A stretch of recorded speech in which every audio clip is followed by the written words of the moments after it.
ஸ்பாட்டுக்கு போனோம். உங்கள்கிட்ட டைம் வேஸ்ட் பண்ணுவோம். அது இந்த அமைச்சர் சொல்லுவார், டீட்டெயில் அமைச்சர் சொல்லுவார். நான் தலைப்புச் செய்தி மட்டும் சொல்லிட்டு போயிடுறேன்.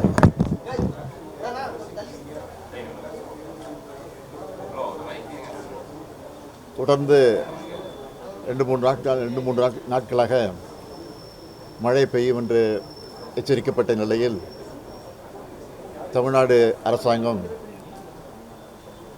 அது குறித்து தொடர்ந்து ஆய்வு நடத்தி முன்னெச்சரிக்கை நடவடிக்கை எடுப்பதற்கான எல்லா முயற்சிகளும் ஈடுபட்டிருக்கிறோம். அது உங்களுக்கு நல்லா தெரியும். நேற்று இரவு கடுமையான மழை பெய்திருக்கிறது, தொடர்ந்து பெய்து கொண்டிருக்கிறது. இன்று இரவு கரையை கடக்கும் என்ற செய்தி வந்திருக்கிறது.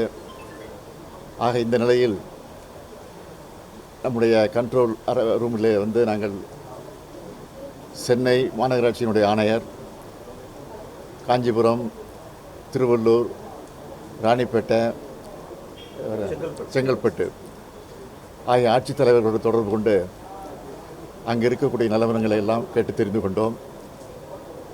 நிவாரணப் பணிகள் எந்த அளவுக்கு நடந்து கொண்டிருக்கிறது என்பதை தெரிந்து கொண்டிருக்கிறோம். கேம்ப் எல்லாம் ஆங்காங்கே அமைக்கப்பட்டு மக்களும் ஓரளவுக்கு தங்க வைக்கப்பட்டிருக்கிறார்கள். உணவும் வழங்கப்பட்டு கொண்டிருக்கிறது. ஆக இன்று இரவு நிச்சயமாக கடுமையான மழை பெய்யும் என்கிற காரணத்தால் முழுமையான நிவாரண நடவடிக்கை ஈடுபட வேண்டும் என்று நாங்கள் கேட்டிருக்கிறோம். எனவே இந்த நிலையில் இருக்கிறது. மற்ற மாவட்டங்கள் அங்கங்கே இருக்கக்கூடிய அமைச்சர்கள், அந்த மாவட்டத்தை சார்ந்த பொறுப்புக்குரிய அமைச்சர்களும் அங்கிருந்து அந்த பணியில் நிறைவேற்றி கொண்டிருக்கிறார்கள். இதுவரை அங்கிருந்து எதுவும் ஆபத்தான செய்தி எதுவும் வரவில்லை. எல்லாம் கட்டுப்பாட்டுக்குள்ள இருக்கிறது.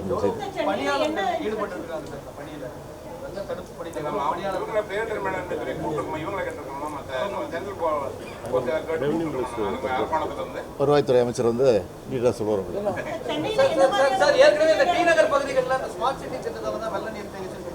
இப்போ இல்லை, இப்போ இது வரைக்கும் இல்லை. இப்போ உடனே வடிஞ்சிக்கிட்டு இருக்கலாம், ஒன்றும் பிரச்சனை இல்லை.